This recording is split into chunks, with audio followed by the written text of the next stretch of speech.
I know that there's a lot of BME small businesses in particular.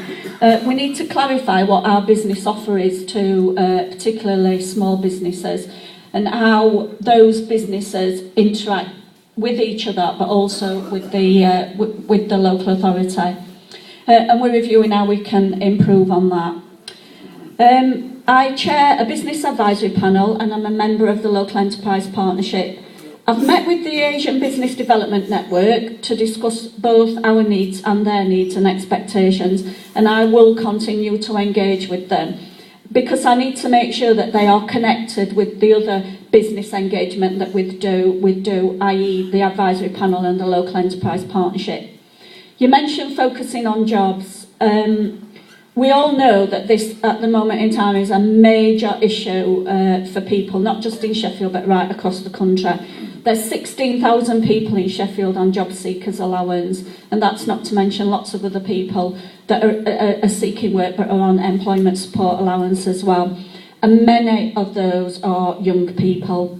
We and other public sector organisations have already made lots of redundancies, and there are more to come because we're in a very difficult economic climate. So we see jobs as one of our top priorities, and especially for young people.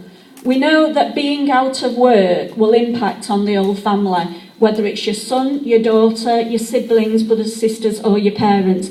It affects everything that goes on in that household, whether it's education or health. So it's imperative that people who want to work and people who need to work can get a job. But we also need to ensure that they have the right skills at school, college, university, but also work-related training. And we need to make sure that that training and those work opportunities are accessible to all. And we do recognise that some people need more help than others. Because when we talk about equal opportunities, it's not just about saying everybody's equal and here's a fair crack at a job, because not everybody's coming from the same starting position. So we need to ensure that we help people access jobs and training. The loss of the Future Jobs Fund and Educational Maintenance Allowance and increases in tuition fees hasn't helped this situation. So we in Sheffield have decided that what we need to do, particularly for young people, is set up an apprenticeship scheme. So Sheffield City Council is funding 100 apprentices particularly for young people who may find it difficult to access further education or get a job. We've also got a community network programme which will support the voluntary community and faith sector with digital media centres, business growth and training opportunities, and we need to make sure the BME community access those. Right, I can't finish without mentioning three final things. The first one is the riots, and I think we've said enough about that. I don't think it was by accident that Sheffield escaped the riots. I think it's because of the cohesion work that's been going on in particular for many years that's built up to that. And work done by the local authorities, including the police, the voluntary and faith and community sectors, and the help and support that you and all of us provide, particularly to young people, and the investment that we have. The second one is around the representation. On our group, there's 50 members of Labour group now in the administration, and 15% of those are from the BME community. And I still don't think that's enough. We need to increase representation. We also need to get representation at higher levels. We've got one of our senior members of our BME community on our police authority, but we also need to make sure that we get BME members into our cabinet. So we're doing work with training and opportunities for new members to advise us to the cabinet and hopefully work through ensuring that they are represented at the top. Finally, the last one you asked me to mention was about the centre. I know you are awaiting for the signing of the lease for the remainder of the units.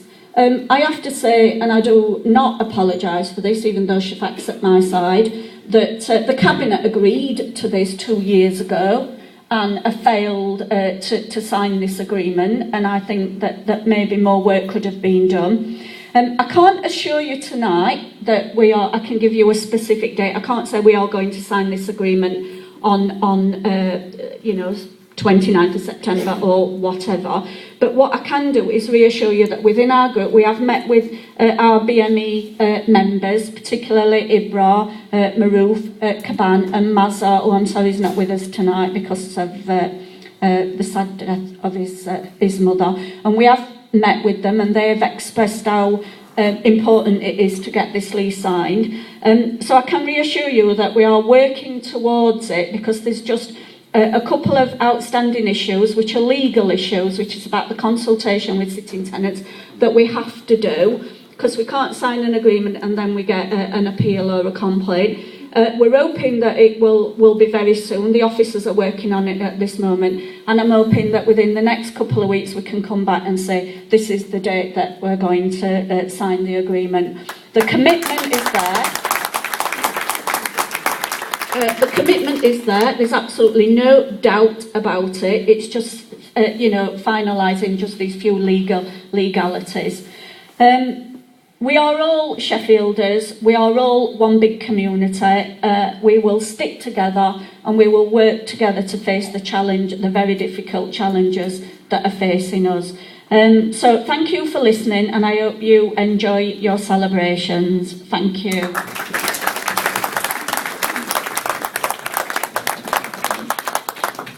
Thank you, Julie, for that update on a whole range of issues.